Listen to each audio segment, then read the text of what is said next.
Hello, guitar students. We're going to talk about scales right now, specifically the C major and G major scale. So if you need to pull out your paper right now that will have that written on, that would be a good idea to do. We're going to start with the C scale. The C scale is actually something you have already played before. If you practiced in that first week, the whole gamut of notes from top to bottom, you played the C major scale as part of that. So I want to real quick first talk about what a scale is. We're going to talk about building them much later in the semester. But for now, something that you should expect to see is a scale is going to go from a specific note until you hit that note again. In other words, if I start on a C, I'm going to go through a bunch of notes until I hit another C. And that's basically what I'm going to do. It also, at least as we're practicing them now, should go in one direction at a time. So for example, you're going to go C to C up, and then we'll also practice C to C back down. But you won't go like C, D, E, F, and then jump back down to a D. They'll stay in one direction until the scale is completed. And the final thing is that it should include one note of every letter name, and that's really important. So you're not going to skip over an E, you're not going to skip over an F. If that makes sense. You should expect to see some kind of C, some kind of D. When I say some kind of, I mean it could be your natural note, it could be a sharp, it could be a flat. We'll run into a sharp today. But for now, our C major scale is going to go from C, down here 3rd fret of the A string, up to this C, 1st fret of the B string. From that C to that C, and every note in between. So first, just making sure we've got that. So C, D, E, F, G, A, B, C, and you can do it backwards as well. C, B, A, G, F, E, D, C. So for the time being, I'm just concerned with making sure that we know what notes we're looking at. So as long as you're able to follow along and you can say, yes, I know to play those notes, even if you don't have them all memorized yet, that's fine, you're good. We're going to talk about what to do with a scale in another minute. But so right now, let's talk about the G scale as well. So this one you'll look at, this is a larger scale. So this goes from a low G up to a middle G, and then all the way up to a high G, and then back down again. So this is going to be a longer scale. This is G to G. I'll play it quickly. Plus another. Sorry. Whoop. So it's two total, what we would call octaves, but it's basically two scales. This one is really going to get you to practice all of those notes that we know from low to high. Now, there's a weird fingering thing that we need to look at, and I'll show you in a moment. But so first, we're going to follow the general rule we do. So pointer finger will play all notes on fret 1, middle finger fret 2, ring on 3, and pinky on 4, just like we've been talking about that we always want to do.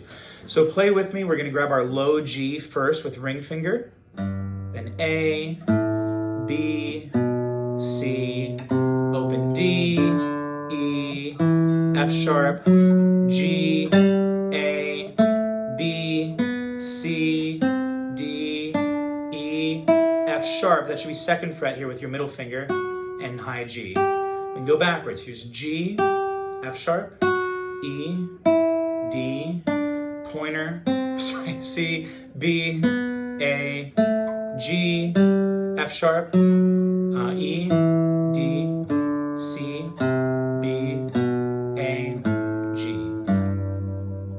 Now I want to talk about one other fingering thing that we can do. So the big reason, let's say two big reasons that we assign one finger per fret. One is so that we develop this muscle memory. We're always using the same finger there. But another one is because we want to have every fret covered. In other words, if I need to grab a 1st fret, I don't want to have to jump to it. I want to know that I've got something that's already in place. Well, you might notice with this G scale that it's very long, and if you break up the first half of it, there's actually no 1st fret notes in there. And you'll also notice that you are using your pinky, which is probably a weaker finger, on that F sharp. Well, there's something you can do. If you want, for just that spot, you can shift all of your finger's responsibilities up 1 fret, meaning pointer finger takes care of 2, middle takes care of 3, ring on 4, and pinky on 5, although we won't have any 5th frets. So you could actually play the same scale for just this part, middle finger G, open A, pointer B, middle C, open D, pointer E, ring finger F sharp, that's the part that might feel easier, and then open G. Now the problem is that once we go and do the second half of the scale, you're going to need to grab a C, which is on the 1st fret. So once you hit that open G, going to shift my hand back. So you'll see right now, you can look at how my fingers are lined up on 2, 3, and 4. Here's my F sharp. When I go to play this G, at that exact moment that I'm hitting the open string, I've shifted my hands back and I'm now lined up 1, 2, 3 again. And I'm ready to finish the rest of the scale. So same thing as I'm going down, take a look here. When I do this open string, I'm going to shift to the right so that my ring finger is over the 4th fret and able to catch that F sharp. You are welcome to do either of these sets of fingerings. You can do the normal one that we would do where pointer's playing 1, middle's playing 2, ring on 3, pinky on 4 the whole time. And in fact, I would recommend that you practice that at least some because you want to start developing that strength in your pinky if you don't already have it and a good angle with it. With the other fingering, the having pointer on 2 and 3 and 4, that's maybe going to be a little bit easier on your left hand, and you should still practice it too. Just make sure that you're practicing shifting. So that means that when you play this D string, D, E, F sharp, that G has to move back. So you're back to middle finger on A. Likewise, if you're going down, shift to the right on that open string. Hopefully that makes sense. We want to make sure that you're always getting that shift in, so you're lined up over the right frets. Now let's talk about how and why we practice scales. The first step is just getting to know them. You should be practicing these scales. It doesn't matter to me right now what speed. I will have you do certain speeds later, but we're not concerned with that right now. But I want you to know them. You should have these 2 scales memorized because of how often you practice them. And once you know the notes of them, there's not really much reason to play them to learn them anymore. Instead, we use our scales as a means to practice other techniques. So here's a thing to work on with your C scale and or your G scale. With your left hand, focus on a good position. Make sure your thumb's on the back. Make sure you've got a good circle, kind of.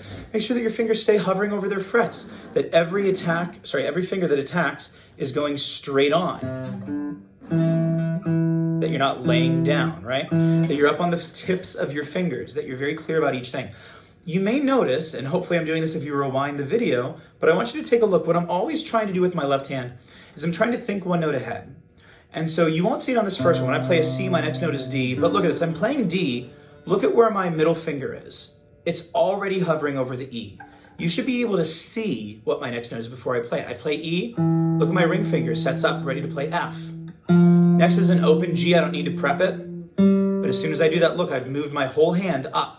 And my middle finger is ready to play that A again. Every time I play, I'm always trying to make it so that if I took a picture at that exact moment, you'd be able to see what note I'm playing and what note I'm about to play. I want to have my finger hovering in place, getting ready to go before it's needed.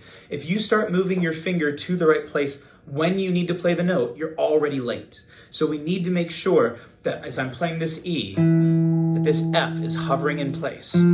Or in my G scale, when I'm going from that E to the F sharp, look at my pinky. It's ready to catch that F sharp if I need it. Same thing if I'm doing this fingering, E, look at my ring finger, ready to catch that F sharp. So left hand, that's what I would work on. Good positioning, making sure that you're up on your fingertips, and making sure that you're always anticipating the next note. That's our left hand thing to work on. Right hand, I want you to use your scales as a means of working out, getting a really good tone and really good technique. You should be practicing this with both a pick and your fingers, in turn, not at the same time. What I will say is when you're using your fingers, don't use your thumb for the low strings, actually. I want you to practice using all just pointer and middle. So you might be asking, well, what do I do? Because we're supposed to anchor the finger here. What do I do for those low notes? Well, what I'm going to do is I come down to my E string. I'm going to let my thumb just kind of rest on the guitar. It's going to move just a couple inches up. So for example, does that make sense? So that's how I'm going to make room for it. And then if I'm going up, as my hand moves back up, my thumb's also going to come and reattack again.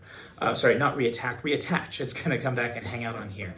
I want to remind you of good features. If you need to watch it again, please watch the Getting Good Tone on Single Notes video that we did before. But you're going to keep your thumb out here to the left of your fingers so that they don't intrude. You're going to be having your hand out farther than you think, and we're going to be playing rest strokes. So that means, again, I'm playing from below the string, I'm pulling it toward me basically, using the entire finger to sit on the next string. Now, if you're using a pick, this is a great time to practice your alternate picking. Sorry, I'm trying to grab a pick right now. I couldn't find it.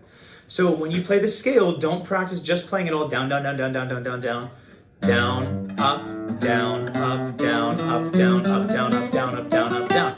Practice trading those. In fact, try even going the other way. Practice going up, down, up, down, up, down, up, down.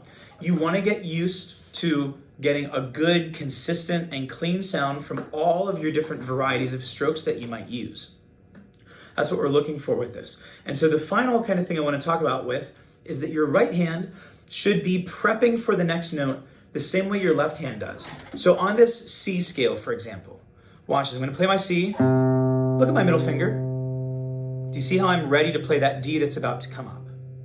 Look, when I play my D, look what I did. I shot my pointer finger back up, ready to grab that E. When I play E, this finger comes in again. So I'm always trying to move my finger. It's going to play a note. So like my middle finger plays, my pointer finger is ready for the next note. When my pointer finger plays, my middle finger is going to come up, and at that same moment, it's going to get ready for the next note. Again, I'm always ready for the next note so that when it comes time to play it, I just have to play it. I don't have to find it. With my pick, I'm going to be doing the same thing. So for here, my C, I'm going to do my my downstroke. And as I do that, look, I'm going to finish going all the way through. I'm actually going to skip over the D string so that I can end up below it, so that I can do an upstroke on the D string. Then I'm going to set up above the D string to do my downstroke. My pick should always come to rest in the spot it needs to be to play the next note. So those are the things we can work on: getting a good, consistent tone, getting confidence, keeping the hands relaxed, and always prepping the next thing. Last thing, I don't care right now what metronome marking you do. Eventually I will. You can work on speeding up or not speeding up. Right now I just care about tone and correctness and good technique. But I would like you to use a metronome so that you're aware of times that, one, you might be tempted to rush and go too fast, or two, there's certain notes that you don't actually realize, but you're slowing down before because maybe you're less confident in getting to them. Using a metronome is going to tell you that. It's going to tell you when you're playing evenly and when you're having trouble. So that's all I'll say on that. Happy practicing.